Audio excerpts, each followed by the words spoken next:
Chapter 21. The Fires of Hell. A vengeful spirit, pirates, the sea of foul mud, the mountains of selfish oppression, the forests of desolation, messages of love. Away before me stretched a narrow path, and curious to see where it would lead, I followed it, sure that it would somehow lead me to those whom I could help. By the way, if you think I'm not reading quick enough, go ahead, select settings and then select 1.25, continuing to read. After following it for a short time, I came to and before me went horrible reptiles were hanging on to the walls and crawling at my feet. Great funguses and monstrous hair plants and an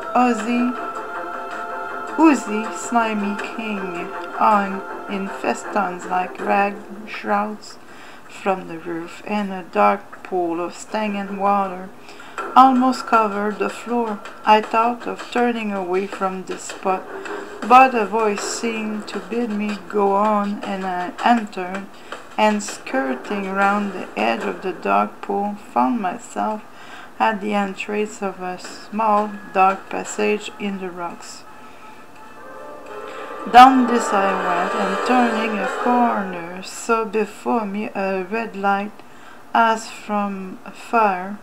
while dark forms like goblins passed and repassed between it and myself. Another moment, and I stood at the end of the passage. Before me was a gigantic dungeon-like vault, its uneven rocky roof half revealed and half hidden by the masses of lurid smoke and flames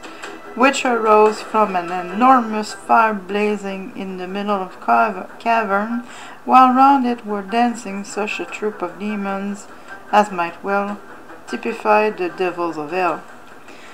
With shrieks and yells of laughter, they were prodding at the fire with long black spears and dancing and flinging themselves about in their wildest fashion, while in a corner were huddled together a dozen or so of miserable dark spirits, towards whom they made frantic rushes from time to time, as if about to seize and hurl them into the fire, always retreating again with yells and howls of rage. I soon perceived that I was invisible to these beings, so taking courage from that fact, I drew nearer. To my horror, I discovered that the fire was composed of the bodies of living men and women who writhed and twisted in the flames, and were tossed about by the spears of those awful demons. I was so appalled by this discovery that I cried out to know if this was a real scene or only some horrible illusion of this dreadful place. I has often spoken to me now.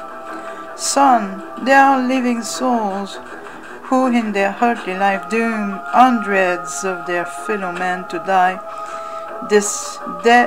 dreadful death, and knew no pity, no remorse in doing so. Their own cruelties have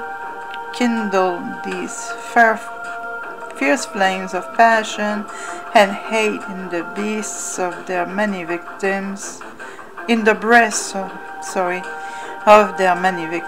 and in the spirit world these fiery germs have grown till they are now a fierce flame to consume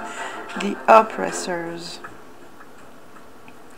These fires are fed solely by the fierce cruelty of those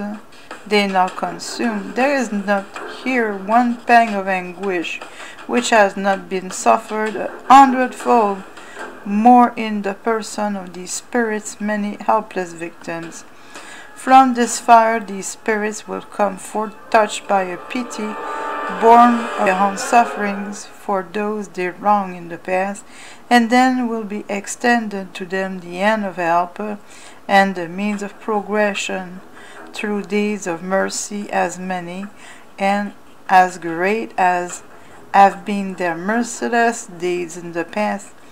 Do not shudder nor marvel at that such retribution as this is allowed to be. The souls of these spirits were so hard, so cruel, that only sufferings felt by themselves could make them pity others. Even since they left the earth life, they have only been intent upon making others more helpless suffer, till the bitter hatred they have aroused has become at last a torrent which has engulfed themselves. Furthermore, know that these flames are not truly material, although to your eyes and to theirs they appear so. For in the spirit world that which is mental is likewise objective, and fierce hatred of burning passion does indeed seem a living fire. You shall now follow one of these spirits and see for yourself that what seems to you cruel justice is yet mercy in disguise. Behold, these passions are burning themselves out, and the souls are about to pass into the darkness of the plain beyond. And all was darkness save like phosphorus that filled the cavern, and by it I saw the forms of the spirits rise from the ashes of the fire and passed out of the cavern. As I followed them, one became separated from the others, and passing on before me went into the streets of a city that was near. It seemed to me like one of the old Spanish cities of the West Indies or South America. There were Indians passing along its streets and mingling with Spaniards and men of several other nations. Following the spirit through several streets, we came to a large building which seemed to be a monastery of the order of Jesuits, who had helped to colonize the country and force upon the unhappy native the Roman Catholic religion in the days when religious persecution was thought by most creeds to be a proof of religious zeal. And then, while I stood watching this spirit, I saw pass before me a panorama of his life. I saw him first chief of disorder, sitting as a judge before whom were brought many poor Indians and heretics, and I saw him condemning them by hundreds of torture and flames because they would not become converts to its teachings. I saw him oppressing all who were not powerful enough to resist him, and extorting jewels and gold in enormous quantities as tribute to him and to his order, and if any sought to resist him and his demands, he had them arrested and almost without even the pretense of a trial, thrown into dungeons and tortured and burned. I read in his heart a perfect thirst for wealth and power, and an actual love for beholding the sufferings of his victims, and I knew, reading as he seemed to do his innermost soul, that his religion was but a cloak, a convenient name under which to extort the gold he loved and gratify his love of power. Again I saw the great square of marketplace of this city, with hundreds of great fires blazing all round it, till it was like a furnace, and a whole helpless crowd of timid, gentle natives were bound hand and foot and thrown into the flames, as this cruel man and his false prayers, and held aloft the sacred cross, which was desecrated by their unholy hands, their horrible lives of cruelty and vice, and their greed for gold. I saw that this horror was perpetrated in the name of the Church of Christ, of him whom whose teachings were of love and charity, who came to teach that God was perfect love. And I saw this man who called himself Christ's minister, and yet had no thought or of pity for one of these unhappy victims. He thought alone of how the spectacle would strike horror to the hearts of other Indian tribes and make them bring in more gold to satisfy his greedy lust. Then I beheld this man return to his own land of Spain, and reveling in his ill-gotten wealth, a powerful, wealthy prince of the church, venerated by the poor ignorant populace as a holy man who had gone forth into that western world beyond the seas to plant the banner of his church and preach the blessed gospel of love and peace, while instead his path had been marked in fire and blood, and then my sympathy for him was gone. Then I saw this man upon his dead bed, and I saw monks and priests chanting mass for his soul, that it might go to heaven, and instead I saw it drawn down and down to hell by the chains woven to his wicked life. I saw the great hordes of his former victims awaiting him there, drawn down in their turn by their thirst for revenge, their hunger for power to avenge their sufferings and the sufferings those most dear to them. I saw this man in hell surrounded by those he had wronged and haunted by the empty wraiths, such as were too good and pure to come to this place of horror, or to wish for vengeance on their murderer, just as I had seen in the frozen land with the man in the icy cage. And in hell, the only thought of that spirit was rage, because his power of earth was no more. His only idea how he might join with others and thus still oppress and torture his victims to death a second time, he would have done it. In his heart there was neither pity nor remorse, only anger that he was so powerless, and he possessed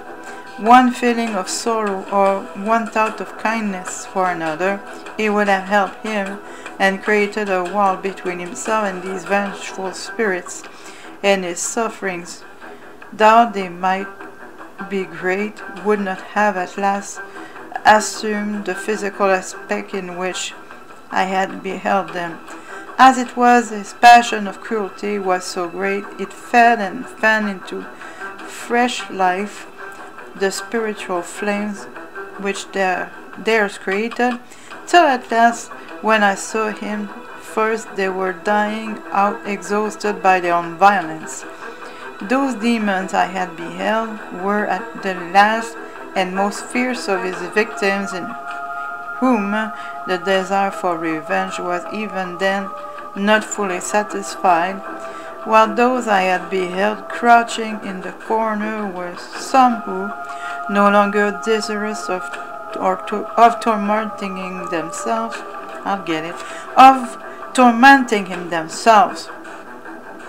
and yet being unable to withdraw themselves from beholding his sufferings and those of his accomplices. And now beheld that spirit which the newly awakened thought of repentance, returning to the city to warn others of his Jesuit fraternity, and to try to turn them from the path of his own errors. He did not yet realize the length of time that had elapsed since he had left the earth life,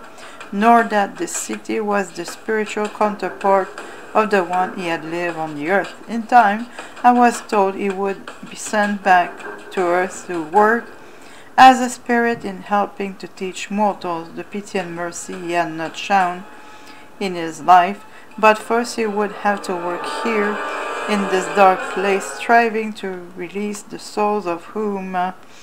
his crimes had dragged down with him. Thus I left this man at the door of that building which was the counterpart of his earthly house, and passed on by myself through the city. Like the Roman city, this one was disfigured and its beauties blotted out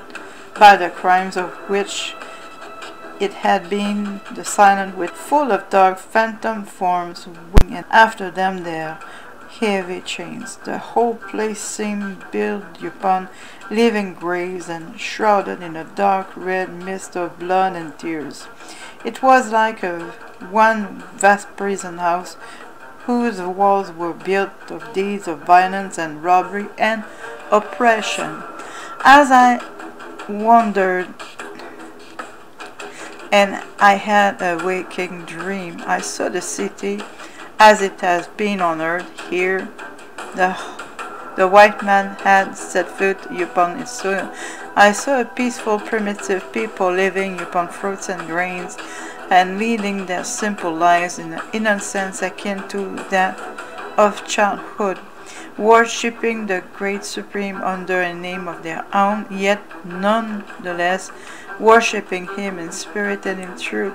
Their simple faith and their patient virtues are the outcome of the inspiration given them from that great Spirit who is universal and belongs to no creeds, no churches.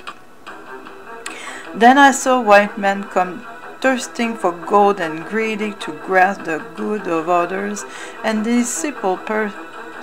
people welcome them like brothers, and in their innocence show them the treasures they had gathered from the earth, gold, silver, and jewels. Then I saw the treachery which marked the path of the white man, how they plundered and killed the simple natives, how they tortured and made slaves of them, forcing them into labor in the mines till they died by thousands, how all faith, all promises were broken by white men till the peaceful, happy country was filled with tears and blood. Then I beheld far away in Spain a few good, true, kindly men whose souls were pure and who believed that they alone had the true faith by which only man can be saved and live eternally, who thought that God had given his light to but one small spot on this earth, and had left all the rest in darkness and error, had left countless thousands to perish because his light had been denied to them, but given exclusivity to that one small spot of earth, that small section of his people. I thought that these good and pure men were so sorry for those who they thought were dungeon, that they set forth and crossed that strange, faraway land to carry with them their system of religion and to give it to those poor, simple people whose lives have been so good and gentle and spiritual under their own faith, their own beliefs. I saw these good but ignorant priests land on this strange shore and beheld them working everywhere amongst the natives, spreading their unbelief and crushing out and destroying all traces of a primitive as worthy of respect as their own. These priests were kind, good men who sought to alleviate the physical lot of the poor oppressed natives, even while they labored for their spiritual welfare also. And on every side were sprang up missions, churches, and schools. Then I beheld great number of men, priests, as well as many others, come over from Spain, eager not for the good of the church, nor to spread the truth of their religion, but only greedy for the gold of this new land, and for all that could minister to their own gratification. Men whose lives had disgraced them in their own country till they were obliged to fly to this strange one to escape the consequences of their misdeeds. I saw these men arrive in hordes and mingle with those whose motives were pure and good, till they had outnumbered them and then thrust the good aside everywhere, and made of themselves tyrannical masters over the unhappy natives in the name of the Holy Church of Christ. And then I saw the Inquisition brought to the unhappy land and established as the last link to the in the chain of slavery and oppression, thus riveted round this unhappy people till it swept almost all of them from the face of the earth, and everywhere I beheld the wild thirst, the greed for gold that consumed as with a fire of hell all who sought that land. Blind were those of them to all its beauties, but its gold, deaf to all thought how they might enrich themselves with it. And in the madness of that time and that awful craving for wealth was the city of hell, of the earthly city built upon, forming between itself and the city of earth chains of attraction, which would drown down one by one each of its wicked inhabitants. For truly the earthly lives are building for each man and woman their spiritual habitations.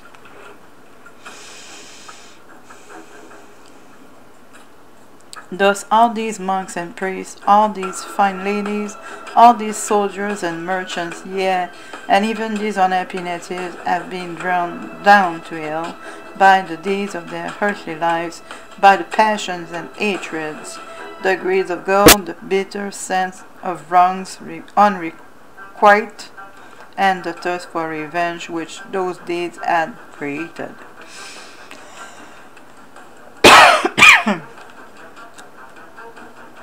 At the door of a large square building,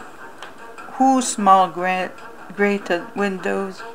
looked like a prison, I stopped, arrested by the cries and shouts which came from it, then guided. At the door of a large square building, whose small grated windows looked like a prison, I stopped, arrested by the cries and shouts which came from it, then guided by the mysterious voice of my unseen guide, I entered, and following the sounds soon came to a dungeon cell. Here I found a great number of spirits surrounding a man who was chained to the wall by an iron girdle round his waist. His wild glaring eyes, disheveled hair, and tattered clothing suggested that he had been there for many years, while the hollow, sunken cheeks and the bones sticking through his skin told that he was, to all appearance, dying of starvation. Yet I knew that here there was no death, no such relief from suffering. Near him stood another man with folded arms and bowed head, whose wasted features and skeleton form, scarred with many wounds, made him an even more pitiable object than the other, though he was free while the other was chained to the wall. Around them both danced and yelled other spirits, and all wild and savage and degraded. Some of them were Indians, a few Spanish, and one or two looked, I thought, like Englishmen. All were at the same work, throwing sharp knives at the chained man that never seemed to hit in his face, cursing but never able to actually touch him, and all the time there he stood, chained to the wall, unable to move or to get away from him. And there stood the other man, silently watching him. As I stood looking at the scene, I became conscious of the past history of those two men. I saw the one who was chained to a wall in a handsome house like a palace, and knew he had been one of the judges sent out from Spain to preside over the so-called courts of justice, which had but proved additional means of extorting money from the natives and oppressing all who sought to interfere with the rich powerful. I saw the other man, who had been a merchant, living in a pretty villa with a very beautiful wife and one little child. This woman had attracted the notice of the judge, who conceived an unholy passion for her, and on her persistently repulsing all his advances, he made an excuse to have the husband arrested on suspicion by the Inquisition and thrown into prison. Then he carried off the poor wife and so insulted her that she died, and the poor little child was strangled by order of the cruel judge. Meantime, the unfortunate husband lay in prison, ignorant of the fate of his wife and child, and of the charge under which he was arrested, growing more and more exhausted from the scanty food and the horrors of his dungeon, and more desperate from the suspense. At last, he was brought before the council of the Inquisition, charged with heretical practice and conspiracy against the crown, and on denial of these charges was tortured to make him confess and give up the names of certain of his friends who were accused of being his accomplices. As a poor man,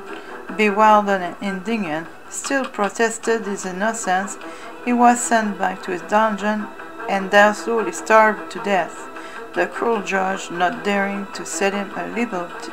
liberty, well knowing that he would make the city ring with the story of his wrongs and his wife's fate when he should learn it. And so the poor man had died, but he did not join his wife,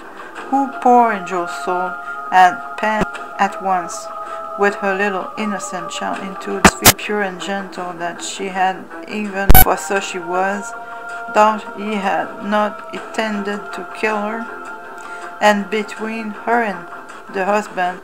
she so dearly loved, there was a wall created by his bitter, revengeful feelings against the man who had destroyed them both. When this poor wronged husband died, his soul could not leave the earth. It was tied there by his hatred of his enemy and his thirst for revenge. His own wrongs he might have forgiven, but the fate of his wife and child had been too dreadful. He could not forgive them. Before even his love for his wife came this hate, and day and night his spirit clung fast to the judge, seeking for the chance of revenge, and at last it came. Devils from hell, such as had once tempted me, clustered round the wrong spirit and taught it how through the hand of a mortal it could strike the assassin's dagger to the judge's heart. And then, when death severed the body and the spirit, he could drag that down with him to hell. So terrible had been his craving for revenge, nursed through the waiting years of solitude in prison and in spirit land, that the poor wife had tried and tried in vain to draw near her husband and soften his heart with better thoughts. Her gentle soul was shut out by the wall of evil drawn round the unhappy man, and he also had no hope of ever seeing her again. He deemed that she had gone to heaven and was lost to him forevermore. A Roman Catholic of the narrow views held nearly 200 years ago. When this man had lived, he believed that being under the ban of its priests and denied the ministrations of the church when he died was the reason he was one of the eternally lost, while his wife and child must be with the angels of heaven. It is wonderful, then, that all this poor spirit's thoughts should center in the desire for revenge. in that he should plan only how to made to suffer. It was he who inspired a man to honor to kill the judge. His hand guided the mortals with so unhearing an aim that the judge felt pierced to his false cruel heart. The earthly body died, but the immortal soul lived and awakened to find himself in hell, chained to a dungeon wall, as he had chained his victim and face to face with him at last.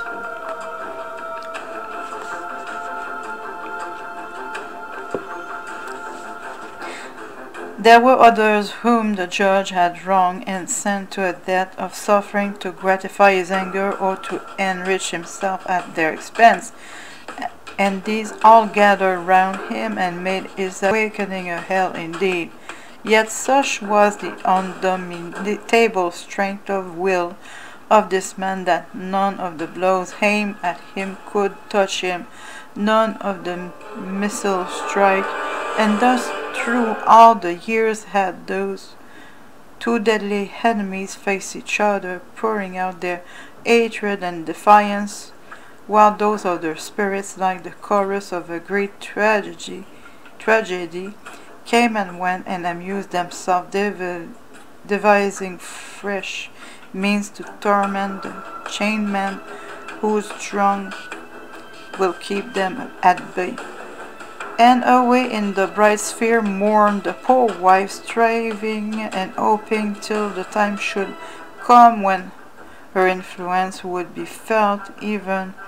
to this awful place, when her love and her unceasing prayers should reach the soul of her husband and soften it, that he might relent in his bitter purpose and turn from his revenge.